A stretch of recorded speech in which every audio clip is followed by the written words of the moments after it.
It wasn't supposed to end like this. Not for a man who once held the most terrifying right hand in boxing. A punch so violent it could erase minutes, rounds, even entire game plans in a single second. A man who didn't just win fights, he ended them. Brutally, suddenly. Without mercy. For years, opponents stepped into the ring knowing one mistake could cost them consciousness. And yet today, the same name that once struck fear across the heavyweight division now raises a different question. What happened? Deontay Wilder wasn't built like the typical heavyweight monster. He didn't have the polished technique of a classic boxer. He wasn't known for defensive mastery or intricate footwork. What he had was something far more dangerous: raw, unnatural power. The kind of power that doesn't need perfection. The kind that forgives mistakes. The kind that made him believe, and made the world believe, that he was always just one punch away from victory. His journey didn't start with privilege or a lifelong dream of boxing greatness. In fact, boxing wasn't even part of his early life. Wilder stepped into the sport relatively late, driven not by passion at first, but by necessity. His daughter's medical condition forced him to look for a way out, a way to provide, and that desperation turned into fuel. Within a remarkably short time, he went from a raw beginner to an Olympic bronze medalist. That alone should have been a warning to the world. This wasn't normal. When Wilder turned professional, it didn't take long for people to notice something was different. His early fights were chaotic, unrefined, sometimes messy. But the endings were always the same. Devastating knockouts. Opponents didn't just lose, they crumbled. The record began to stack up. 20 wins, 25, 30, and almost every single one by knockout. Critics pointed out flaws, but it didn't matter, because no flaw could survive that right hand. Then came the title, the WBC Heavyweight Championship. Wilder had officially arrived, but even as champion, the doubts never fully disappeared. People questioned the level of competition. They questioned his technique. They said he was protected, carefully managed, avoiding the true elite of the division. But Wilder didn't care. In his mind, all he needed was one punch. And so far, he had been right. Fight after fight, the same story unfolded. He would lose rounds, sometimes badly, outboxed, outmaneuvered. But then, boom, the right hand would land and everything would change. It became his identity, his safety net, his belief system.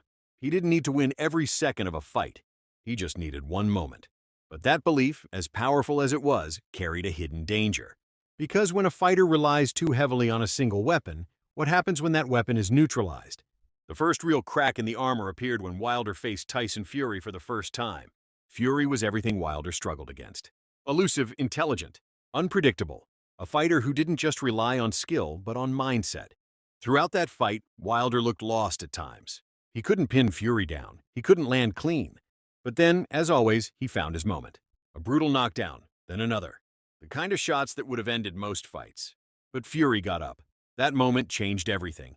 Because for the first time, Wilder saw something he had never seen before. A man who could survive his power.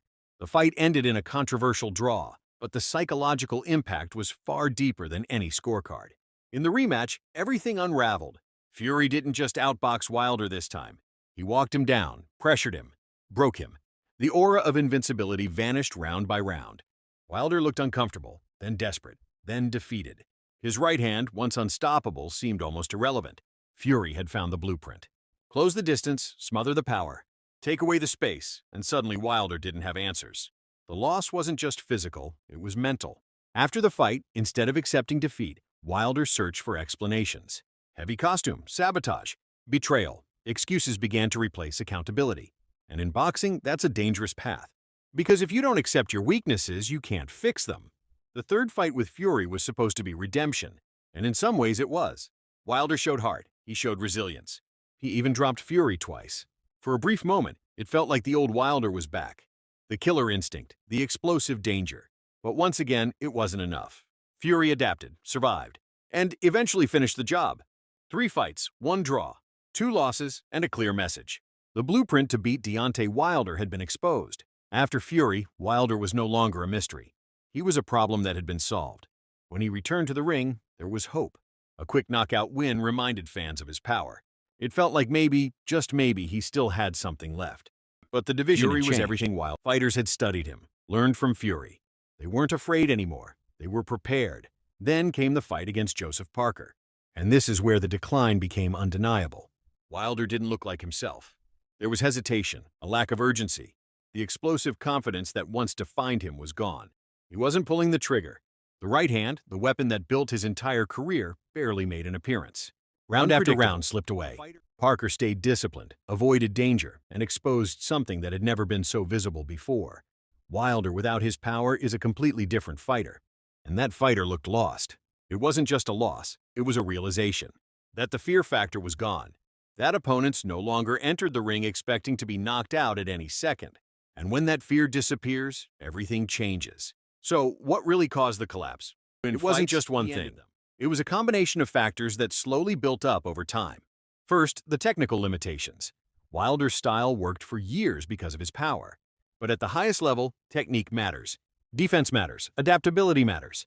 And Wilder never fully developed those areas. When his power was neutralized, there was nothing else to fall back on. Second, the psychological impact of defeat. Losing is part of boxing. But how a fighter responds to loss defines their future. Instead of evolving, Wilder struggled to accept reality.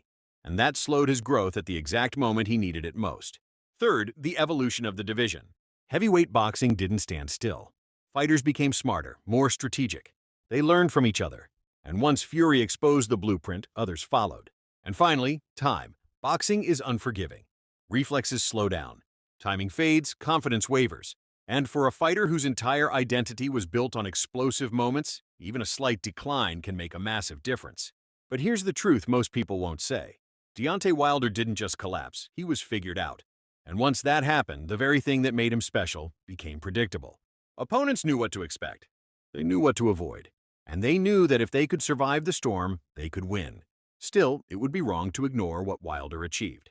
For a man who started boxing late, who built his career on sheer will and devastating power, becoming a world champion and defending that title multiple times is no small feat. He gave fans unforgettable moments, knockouts that will be replayed for years, a style that, while flawed, was undeniably exciting. But boxing doesn't reward what you were. It only cares about what you are.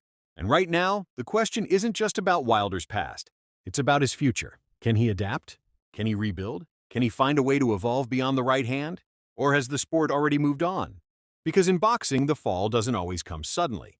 Sometimes it happens slowly, quietly, one fight at a time, until one day you look back and realize the dominance is gone, and all that's left is the memory of what once was.